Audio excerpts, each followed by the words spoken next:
à toutes et à tous dans ce flash d'information sur Malik Nafoni TV du mercredi 9 septembre 2020.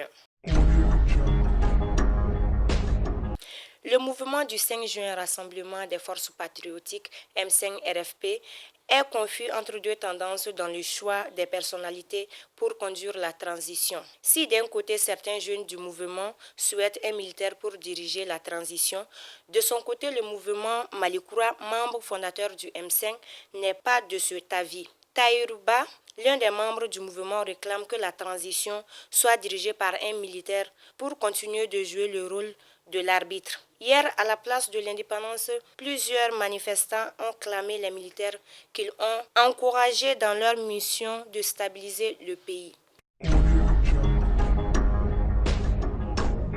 Lors de leur récent sommet, les chefs d'État de la CEDEAO ont donné un ultimatum de 8 jours au Comité national du salut du peuple. Les chefs d'État recommandent qu'il y ait la transition à des civils après la démission forcée de l'ancien président Ibrahim Boubacar Keïta. Tout en maintenant les sanctions économiques contre notre pays, la CEDEAO demande la mise en place d'une transition avant le 15 de ce mois de septembre, avec un président et un premier ministre civil. La transition qui sera formée ne devrait pas excéder 12 mois. Cet ultimatum de la CEDEAO intervient au moment où toutes les forces vives de la nation sont appelées aux travaux des concertations nationales sur la transition prévue du jeudi au samedi prochain. Ces assises doivent permettre de convenir des grands axes de la feuille de route de la transition, de définir l'architecture et les organes de la transition et l'élaboration de la charte de la transition.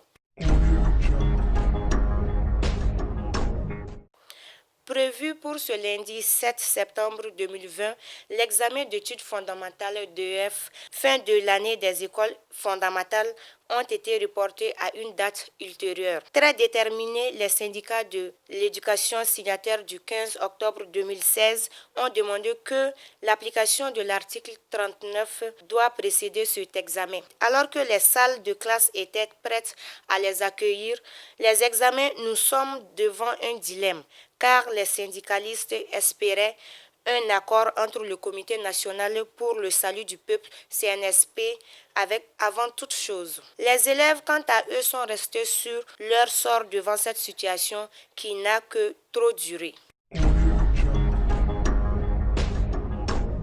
Accusé d'escroquerie, faux usage de faux, Gaussou Damélé, mécanicien chauffeur à la présidence de la République, se trouve à la barre des assises depuis le jeudi 3 septembre dernier. Le reconnu coupable des actes dont il est accusé, il est ensuite condamné à 3 ans de prison, dont une année déjà purgée. Les faits remonteraient courant 2016 lorsque les dirigeants de l'entreprise Sigma Distribution Services ont été victimes d'un abus de confiance sur fond d'offre des contrats de prestation du compte du palais présidentiel de la part de Gaussou Damélé. Le prisonnier, se faisant passer pour un mécanicien chauffeur à la présidence de la République, usait de ce statut. Il procédait à des fausses signatures pour s'octroyer des contrats falsifiés de plusieurs millions de francs CFA. C'est après plusieurs mois de préfinancement sans succès que les responsables de l'entreprise Sigma Distribution Service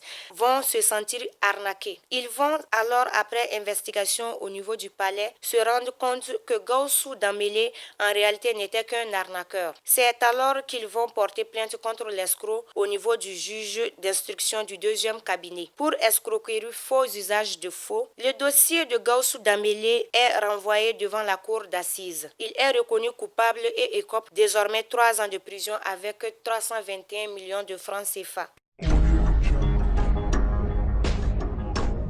Le commissariat de police du 14e arrondissement, en commune 4 du district de Bamako, a arrêté 2 faussaires présumés dans le foncier. En effet, arrêtés et écroués la semaine dernière, ces 2 hommes procéderaient à des spéculations foncières, mais la goutte d'eau qui va faire déborder le vase, fut lorsqu'ils font produire un acte notarié auprès du cabinet de maître Céline Camara, après vente d'une parcelle d'une superficie de 2,5 hectares à Djatoula, dans le cercle de Kati. Aussitôt reçu au cabinet Tchedjandem, grâce à la vigilance du maître Céline Camara, il s'est avéré que non seulement le document était une chemise qui n'est plus utilisée depuis quelques années, mais également que l'acte notarié n'avait été enregistré dont non validé de tout acte notarié. Avec cette pratique, les deux spéculateurs tombent ainsi sur le coup de l'article 102 du Code pénal malien qui qualifie de crime de faux. Ils risquent jusqu'à 10 ans de prison ferme.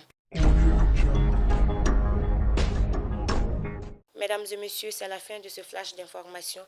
Merci de l'avoir suivi. Bonne suite de programme.